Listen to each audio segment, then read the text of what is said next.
Hey. What's up, besties? Okay, serious question. No judgment zone here, all right? If you could be reborn, would you want to come back as a 10 billion won tycoon, like full-on Korean Jeff Bezos, Chaebol edition? Or would you rather come back as Chalanu? Yup, that's the question. The impossible, brain-melting, headache-inducing dilemma that recently sent the entire internet into an emotional tailspin. Like, how do you even answer that?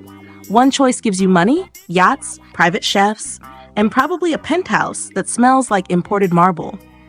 The other gives you cheekbones sharp enough to slice a watermelon and the face of an angel sculpted by the skincare gods themselves. Honestly, I've lost sleep thinking about this. And the reason we're even having this unhinged hypothetical debate? Because none other than Chanu himself was finally asked the question. And he actually answered it. So grab your popcorn and brace yourself. Because we're going on a journey through the most dramatic would you rather, since someone asked if you'd fight one horse-sized duck or 100 duck-sized horses.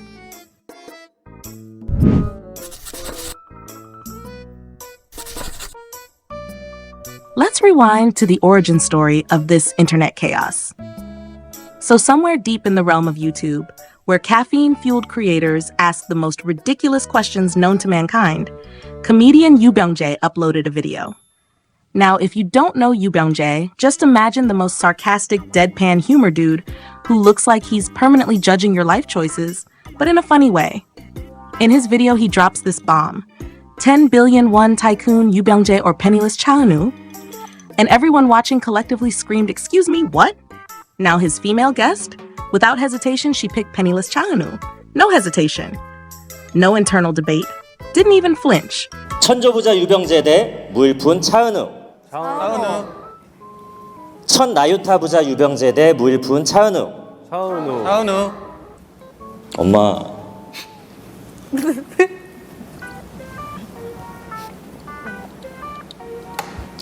네, 여기까지 하겠습니다.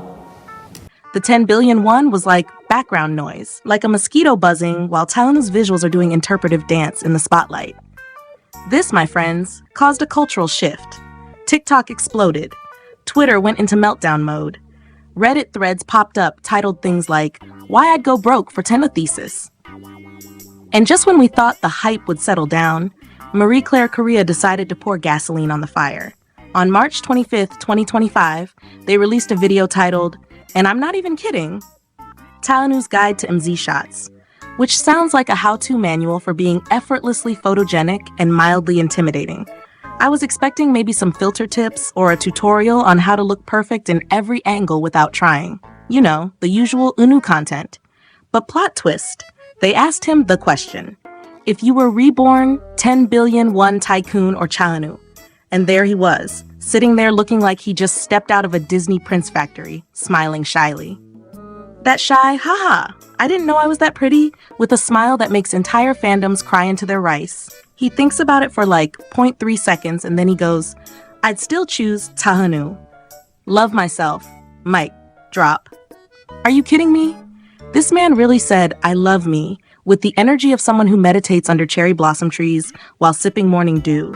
And the wildest part? It didn't come off arrogant. It was actually kind of wholesome. Like this wasn't a flex. It was just him saying, yeah, I've been through stuff and I'm proud of who I am.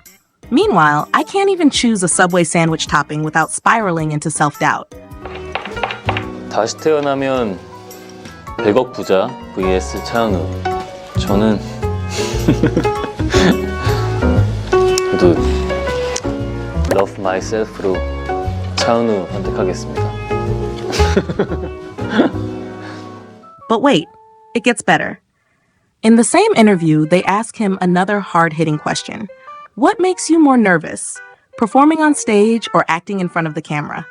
And honestly, I was expecting him to say, nervous? Me? I'm Chaeunwoo. But nope, he keeps it real. He says both are nerve-wracking and exciting, but because he's been acting more recently, getting back on stage would be even more nerve-wracking now, which is so relatable. Like, imagine being as beautiful as him and still getting the jitters. Meanwhile, I get stage fright just ordering food in public. Then, just when we're recovering from the cuteness of his honesty, they ask, so can fans expect to see you on stage again this year? And he hits us with that soft-spoken teaser. I think it's possible. Please look forward to it. Possible in K-pop language means I'm already rehearsing in secret, but I can't legally confirm anything unless my agency gives me a PowerPoint. But you better believe we'll be manifesting that comeback like our lives depend on it. Crystals, prayers, moonlight dances, whatever it takes. Now, let's do a little Chanu life update, shall we? This man debuted in 2016 with Astro, and he's been out here living his best multi-talented life. Singer, actor, variety show guest, part-time human golden retriever, he does it all. Recently, he appeared on TVN's variety show Rented in Finland, which sounds like the kind of show where he befriends moose and learns how to bake bread in the snow. I haven't watched it yet, but I assume he heals a broken family just by smiling. Oh, and he's filming a new drama titled The Wonderfools, which sounds like it's either a comedy about lovable weirdos or a deeply emotional journey with life lessons and at least one mysterious old man who dispenses wisdom while drinking tea. Also, Astro is reportedly preparing for a concert. Yes, a concert. That means choreography, live vocals, coordinated outfits, possibly even dramatic VCR intros with slow-motion walking and unnecessarily intense eye contact. So yeah, our boy is booked and busy. And here's the kicker. This whole, would you rather be rich or be Chanu situation? It says so much about what people really value. Sure, money can buy you a lot. But can it buy the emotional stability of watching Chanu pet a puppy on a rainy day? Can it buy the comfort of his smile after a long week? Can it buy the way your heart softens when he shyly says, "Love myself"? No, it cannot. People don't love Chanu just because of his face. They love him because he's kind, because he tries hard, because even when he's nervous, he gives his all. Because he doesn't let the spotlight get to his head. And because when someone gives him a silly question like 10 billion won or you, he answers with quiet confidence and humility. So if you ask me, I'd take the penniless Chanu over the billionaire any day. At least with Eunwoo, you get the good vibes for free. Also, let's be real, he probably has a secret ramen stash somewhere. Priorities. Anyway, that's the end of this week's deep dive into the world of unreasonably attractive K-pop idols and the hypothetical decisions that haunt our dreams. Now it's your turn. If you could be reborn, would you take the 10 billion won tycoon life, or would you choose to be you all over again? Or maybe, just maybe, would you also risk it all to be the broke but beautiful Chanu? Let me know in the comments. I want to hear all the chaotic logic behind your choices. Thank you so much for hanging out with me today. Please, don't forget to subscribe, like, and share this video if it made you laugh, cry, or reconsider your entire financial philosophy. You're amazing. You deserve love. And who knows, maybe one day someone will say they'd choose you over 10 billion won. Stranger things have happened. I'll see you in the next video. Bye for now.